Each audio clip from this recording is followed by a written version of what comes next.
네, 안녕하세요. 증권맨입니다. 금요일날 코스피는 마이너스 1.34% 하락 마감, 코스닥은 마이너스 1.68% 하락 마감했습니다. 일단 시장에서 가장 화두는 김정은, 이 진짜로 신변의 이상이 있는지, 화요일날 제일 처음 뉴스 보도가 되면서 시장이 한번 출렁거렸고요. 바로 회복했지만, 계속해서 뉴스들이 확대 재생산되고 있는 상황이죠. 금요일 같은 경우는 사망설까지 좀 나오면서 조금 더 출렁거림이 있었고요. 근데 우리가 이 어떤 프레임 안에 빠져가지고 자꾸 생각하기보다는 좀 넓게 좀 저는 봤으면 좋겠어요. 그래서 항상 역사 과거를 통해서 우리는 배우기 때문에, 물론 꼭 역사가 똑같이 반복된다라고 할 수는 없지만 그래도 참고는 해볼 수 있겠죠. 그래서 김정일 사망 당시대로 한번 돌아가 보겠습니다. 12월 17일이었어요. 토요일이었기 때문에 주말 동안에 어떤 그 공포감이 상당히 더 배가 될 수 있었다라고 생각하고요. 코스닥 같은 경우는 마이너스 8.8% 까지 조정이 나왔다가 꼬리 쭉 달고, 보시면 이틀 만에 제자리로 다시 회복을 했죠. 그래서 저도 지금 아주 그렇게 크게 걱정하고 있는 부분은 아니에요. 왜냐면 조금 더 그때보다 나은 점은, 이미 시장이 김정은 사망으로 인한 시장의 출렁거림에 이미 좀 시장 참여자들이 충분히 인지가 되어 있는 상황이기 때문에, 정말 혹시라도, 그러니까 이 사실관계는 그 누구도 지금 파악할 수 없는 부분이잖아요. 정말 혹시라도 사망을 했다 손 치더라도 어마어마한 폭락은 저는 나오지 않을 가능성이 더 높지 않을까? 나오더라도 저번 김정일 사망 때보다 훨씬 덜 충격받고 바로 회복할 수도 있다라고 저는 개인적으로는 그렇게 보고 있습니다. 일단 한번 이때 이미 선반영이 되었잖아요. 선반영이 되었다가 올라왔고, 갑자기 그러니까 이 악재라는 것은 생각지도 못한 상태에서 찾아왔을 때 그 충격이 배가 되는 거지, 미리 인지하고 있는 상태에서 오는 악재는 사실상 반대로 그냥 악재가 해소됐다라고 반영이 될 수도 있는 부분이거든요. 그래서 저는 김정은이 어떻게 됐던 간에 너무 과도한 불안감에 쌓일 필요는 없지 않을까, 그런 생각 정도는 가지고 있습니다. 물론 일단 시장 참여자들이 불안해하고 있는 요소 자체는 바닥권에서 이렇다 할 조정 없이 반등이 상당히 많이 나온 고점 상태에서 이런 지금 이슈에 쌓여있기 때문에 그 불안감이 극도로 더 배가 되고 있지 않은가 생각은 하는데, 오히려 저는 다르게 생각이 들어요.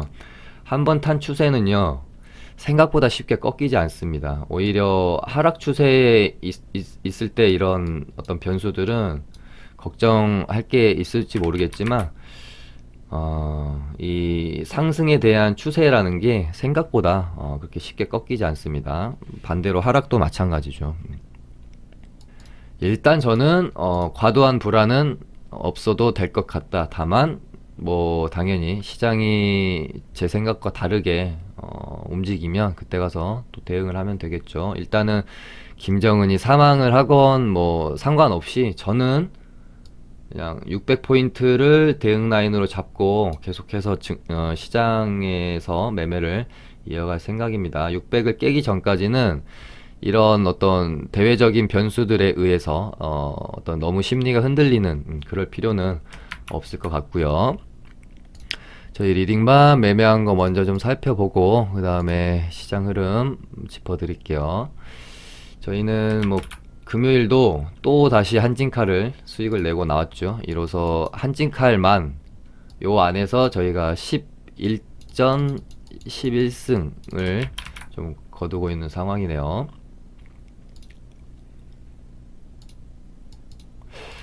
이렇게 그래서 이제 급락할 때 분할 매수해서 한번 먹고 나왔고요. 그때 방송에서 한번 다뤄드렸던 것처럼 급락 후에 이런 식으로 V자 반등이 나오긴 힘들다. 항상 급락 후에는 이런 식으로 훌훌 터는 과정이 필요합니다. 이런 식으로 한 번에 못 가죠. 여기서도 뭐 이런 이제 뭐 간다는 소리는 아니지만 아무튼 급락 후에 이런 식으로 주가라는 게 훌훌 매물 소화도 하면서 터는 과정이 필요해요. 이게 뭐 거래 대금이 뭐 몇십억, 몇백억 터지는 종목이 아니기 때문에 상승을 위해서는 이런 준비 과정들이 필요하고, 이 준비하는 과정 안에서 흐름을 잘 타면 저희가 이렇게 매매한 식으로 여러 번 사골로 우려내는 매매를 할 수가 있습니다. 그래서 여기서 한번 먹고 눌렸다가 여기가 이제 저점 라인의 어떤 기준이 되는 거겠죠. 그러면서 이 박스권 안에서 움직이다가 이 박스권을 돌파하는 과정이 이제 또 출현을 할 거고요. 돌파했다가 눌렸다가 또 가는 뭐 그런 흐름을 이제 생각을 했는데, 제가 그린 흐름이랑 사실 거의 뭐 비슷하게 좀 움직였던 것 같아요. 이때만 좀 생각했던 것보다 이제 낙폭률이 좀 많이 높았던 것 같고, 하지만 이제 분할 매수해서 수익 내고 나왔고, 눌림의 과정에서 바닥 다지는 거 확인하고 매수해서 반등 때 팔았고요. 그러니까 여기서도 이렇게 바로는 못 간다라고 보는 거니까 이 수익률 자체를 너무 과하게 크게 보진 않았던 거죠. 그러고 나서 또 여기서 횡보를 하죠. 여기다 이제 저항 라인을 만들어 놓고 부딪히고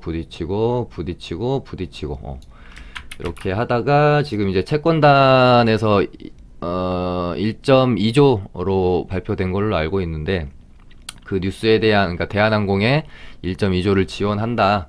그 이제 결정이 23일 아니면 4일 날 것으로 시장에선 이미 어떤 재료 노출이 돼 있던 상태였기 때문에 금요일 아니면 다음 주 월요일 둘 중에 하루는 오를 것 같다고 생각을 하고 있었어요. 근데 움직임이 이렇게 되면은 이렇게 저항대를 만들어 놓고 이거 뚫겠다는 움직임으로 보면 되겠죠. 그래서 금요일날 오전에 다시 재매수가 들어가서 슈팅 나올 때 일단 이때 이제 좀 매도를 하고 나왔고, 제가 여기서 이제 매도를 하면서 9만원을 일단 한번 뚫어놨기 때문에, 뚫고 나서 9만원 부근에서 이런 식으로 저는 조정이 좀 있을 거라고 예상을 했고, 저희 리딩반에서도 여기서 일단 정리하고 9만원 안착하는 거 확인되면 그 다음에 재접근 하겠습니다 라고 말씀드렸었거든요. 근데 생각보다 너무 일찍 이렇게 갈 줄은 몰랐습니다. 9만원을 뚫어 놓고 이런 식으로 또 횡보 과정이 저는 있지 않을까? 그러면은 9만원 돌파 안착하는 거 확인하고 나서 다시 재매수하면은 10만원을 다시 또 보러 갈 수 있는 이 상승마디를 먹을 수 있겠다 생각을 했던 건데, 바로 가버려서 조금 아쉬우면은 있네요.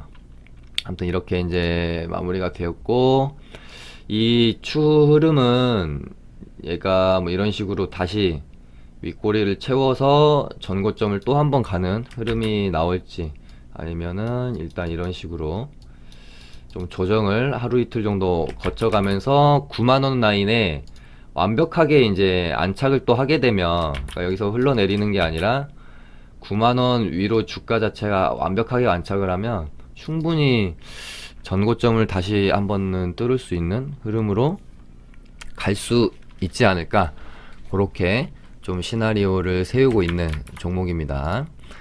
이렇게 수익을 내고 나왔고, 그 다음에 S맥을 저희가 요날이 오전에 샀군요. 얘 같은 경우는 제가 계속해서 지켜보고 있었어요. 일단은 얘가 가지고 있는 테마 자체는 혈장 치료제 관련주로 있었고, 저희도 이제 사실 처음에 접근할 때는 혈장주들이, 그러니까 저희가 이 전날 녹십자 MS를 혈장주 대장으로 보고 들어가서 요렇게 이날 이제 수익을 내고 나왔는데, 아무리 봐도 얘네가, 그러니까 저희 같은 경우는 이때 들어가서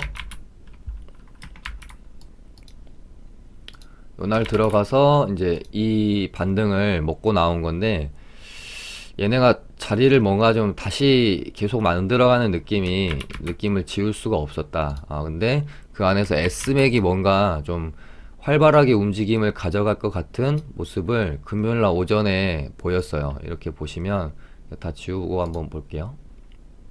이렇게만 봐도 이렇게 이 1430원 라인, 네, 요 라인을 저항을 만들어 놓고 맞고 떨어지고 하지만 점점 이렇게 채워 올라오죠. 그러면서 이 1430원 라인을 한번 뚫는 시점, 요 시점에 저희가 매수가 들어가서 이렇게 이 1430원 저항대를 뚫을 때 저희가 접근이 들어갔고요. 한번 반등이 나왔다가 눌렸다가 다시 한번 칠 때, 이때 이제 나름대로 이때도 잘 매도를 하고 나왔다라고 생각을 했어요. 근데 쭉 눌렸다가 오후장에 갑자기 급등을 하는데 혈장주들이 전체적으로 움직임이 전혀 없는데 얘만 홀로 반등이 나왔습니다. 그래서 봤더니 이제 에이프로젠 합병 이슈가 있었죠. 에이프로젠 KIC랑 에이프로젠 HNG 헬스케어 앤 게임즈랑 합병을 한다라는 뭐 이제 뉴스가 나오면서 비상장사인 에이프로젠도 같이 하는 거죠. 그러면서 에이프로젠 제약이 KIC랑 HNG는 이제 거래 정지가 됐기 때문에 에이프로젠 제약이 급등을 했고요. 그다음에 뭐 이제 비상장사인 에이프로젠의 전환사채를 200억 발행했던 린드먼 아시아가 상한가 안착했고, 에이프로젠 제약도 당연히 상한가 안착했고요. 그다음에 에이프로젠이랑 HNG 의 주식을 보유하고 있는 S맥이 이제 또 급등을 하면서 요렇게 이제 세 개가 관련주로 좀 엮였다고 생각하시면 될 것 같고요. 이렇게 되면 이제 비상장사로 있는 에이프로젠이 우회 상장 뭐 할 수 있는 이제 가능성이 되는 거기 때문에 좀 주목을 받게 되는 것이죠. 주식을 보유하고 있기 때문에. 그래서 금요일날 오전에는 한진칼이 좀 시장을 주도했던 종목인 것 같고, 그 다음에는 오후장에는 에이프로젠 관련주들이 좀 시장을 많이 주도했던 것 같아서, 월요일은 당연히 에이프로젠 제약이랑 린드먼 아시아는 뭐 거래 대금이 너무 작아서 이렇게 놓고 좀 관련주들 살펴보면 될 것 같고요. 그 다음에 뭐 이제 김정은 사망설까지 이제 도는 마당이기 때문에 당연히 방산주인 빅텍이랑 스페코가 아주 뭐 흐름을 좋게 가져가고 있는 상황이고, 빅텍은 단기 과열 들어가서 조금 쉬고 있고, 이제 스페코가 대장으로 치고 나오는 모습이죠. 뭐 방산주는 일단 재료 소멸, 그러니까 김정은이 멀쩡히 돌아다니는 모습이 나오기 전까지는 계속해서 좋은 움직임을 가져갈 수 있지 않을까 싶어서, 하지만 좀 뭐라 그럴까요, 오버나이트 하기는 좀 많이 부담스럽다고 봐야 되겠죠. 오버나이트 했는데 갑자기 뭐 걸어다니는 김정은이 포착이 된다든지 하면 거의 뭐 급락 하겠죠. 그렇기 때문에 장중 당타로만 접근을 하시는 게 좀 안전하고 리스크 관리가 되어지는 매매가 아닌가 생각하고요. 당연히 대북 관련주들은 약세를 좀 보일 수밖에 없겠죠. 이 이슈가 좀 해결되기 전까지는요. 다만 이슈가 만약에 해결이 된다면 뭐 사망이든 간에 뭐 살아 움직이는 모습이 나오던 간에 어찌됐건 저는 악재 해소 쪽으로 가닥이 잡히지 않을까 하는 생각은 가지고 있어요. 그러면서 뭐 한번 급등이 나올 수도 있을 것 같고요. 그 다음에 마스크 관련주들도 한 이틀 동안 계속 움직이네요. 톱텍이 대장으로 치고 나갔고, 레몬도 괜찮았고, 얘네 둘이 쉬니까 뭐 KM이나 모나리자 이런 종목들도 좀 잘 움직였고요. 꼬리는 조금 생각보다는 길게 달아서 이런 식으로 계속해서 흐름 이어가 주는지 보는 게 중요할 것 같고요. 톱텍이랑 레몬은 아직 뭐 흐름 안 끝났죠. 조정 좀 받고 다시 충분히 갈 수 있다라고 보고 있고요.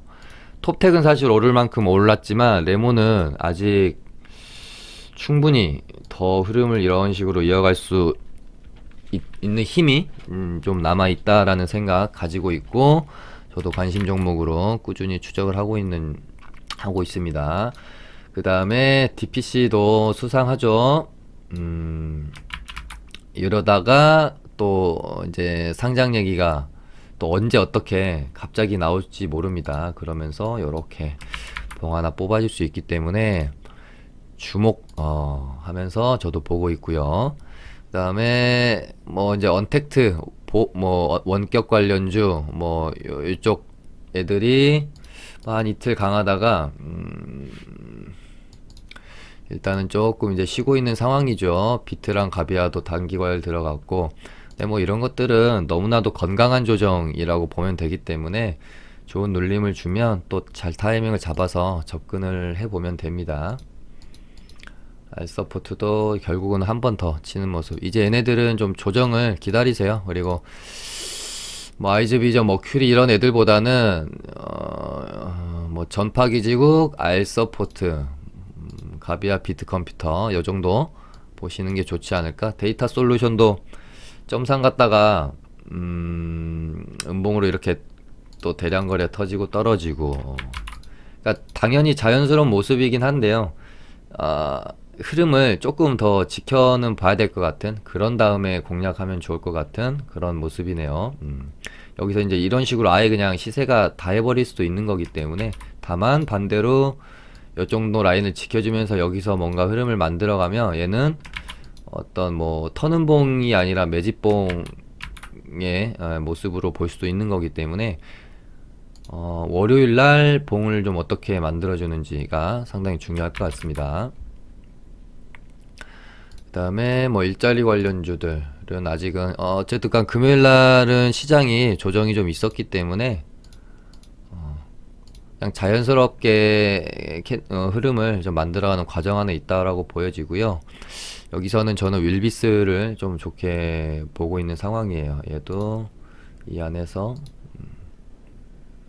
여기가 이제 매물이 상당히 많기 때문에 이 안에서 매물을 소화하는 모습을 보이는지, 맞고 이런 식으로 떨어지는 모습을 보이는지 봐야 되겠죠. 그 다음에 자율주행 쪽도 저는 좋게 보고 있습니다. 얘네도 뭔가 흐름을 계속해서 만들어가는 이런 식으로 하다가 뿅 하는 모습이 나올 수도 있겠고요. 그 다음에 진단키트 쪽은 뭐 말씀드린 것처럼 뭐 개별적인 어떤 이슈들, 공급계약 이슈들을 가지고 뭐 좀 집단적으로 움직이는 느낌이 아니라 개별적으로 움직임이 나오고 있고요. 흐름 자체는 뭐 지금 바디텍메드랑 뭐 메가이CS, 랩지노믹스 이런 종목들이 흐름은 좀 괜찮아 보이고요. EDGC도 나쁘진 않은 것 같네요. 그 다음에 혈장 관련주들이 뭐 녹십자 MS, 녹십자 랩셀, 뭐 시노펙스도 한 번은 정도는 쳤었고, 그 다음에 뭐 관련주 중에 한국 유니온제약도 있고 그런데요. 저희가 일단은 혈장주들이 한번 친다. 왜냐면 뭐 렘데시비르, 클로로킨 뭐 관련해서 치료제들이 순환매가 한 번씩 다 돌았는데 혈장주들만 한번 반등이 시원하게 안 나온 상황이었거든요. 그래서 저희도 뭐 이제 요 정도 구간에서 들어가 가지고 일단은 목요일날 반등 때 익절을 하고 나왔어요. 그런데 얘네가 죽지 않죠.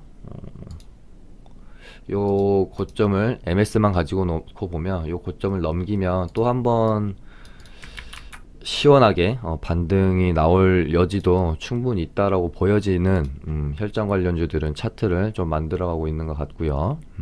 S맥은 이제 원래 혈장 관련주였는데 이렇게 되면은 재료 자체가 이쪽이 훨씬 더 핫해 버리니까 뭐 갈아탈 가능성도 있을 것 같고요. 그래서 혈장 관련주를 보려면 아직까지 대장은 녹십자 MS로 보고 있습니다. 저도 지금 얘네를 재공략할까 상당히 지금 고민을 하고 있는 상황이에요.